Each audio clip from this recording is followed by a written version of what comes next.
داوری خدا. و موسی تاب خورده از کوه فرود آمد و 2 لوح شهادت در دستش بود، الواحی که از 2 طرفش نوشته شده بود. آنها از این طرف و از آن طرف نوشته شده بود. و این الواح صنعت خدا بود و نوشته خدا بود که بر الواح حک کرده شده بود. و یهوشع صدای قوم را که غوغا می‌کردند شنیده به موسی گفت: در اردوگاه صدای جنگ است.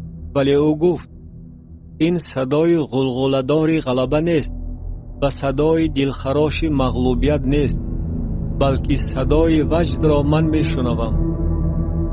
و هنگامی که به اردوگاه نزدیک آمده گوساله ورقت‌ها را دید، خشم موسی علنگه زد و او الواح را از دستهایش پرتافت و آنها را زیر کوه شکست.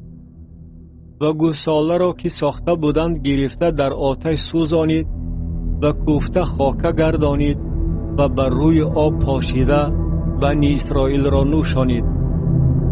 و موسی به هارون گفت: این قوم به تو چی کرده بودند که بر آنها گناه عظیم آوردی؟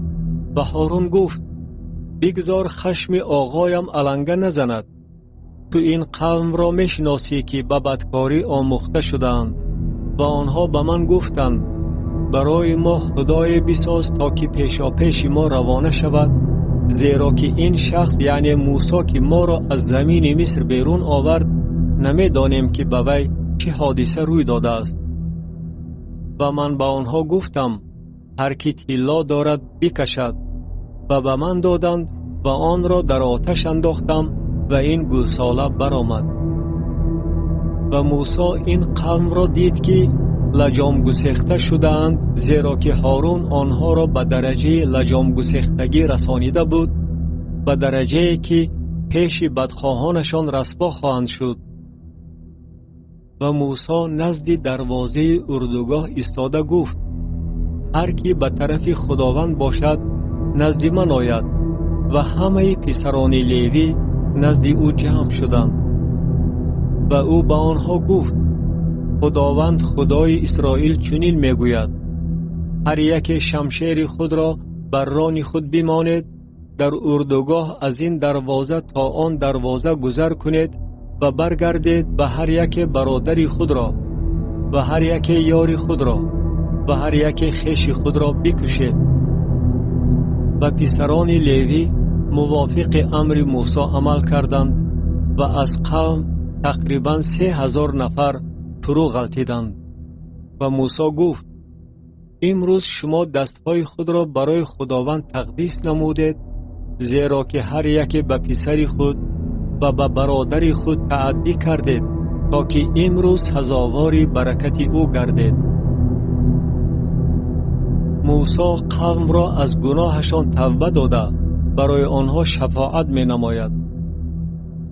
و فردای آن موسی به قوم گفت: شما گناه عظیمی کرده اید و الحال من نزد خداوند بالا می برایم شاید گناه شما را کفارت کنانم.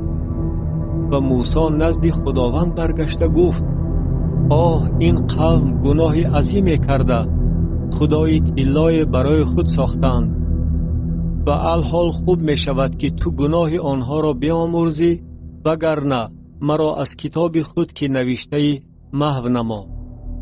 و خداوند به موسی گفت: هر کی پیش من گناه کرده است و را از کتاب خود محو خواهم نمود. و الحال رفته این قوم را به آن جایی که به تو گفتم ببر. اینک فرشته من پیشا پیش تو خواهد رفت، ولی در روز جزا دادنم آنها را برای این گناهشان به جزا مستحق خواهم کرد. و خداوند قوم را برای کردارشان با گوساله‌ای که هارون ساخته بود با وبای ضربه زد.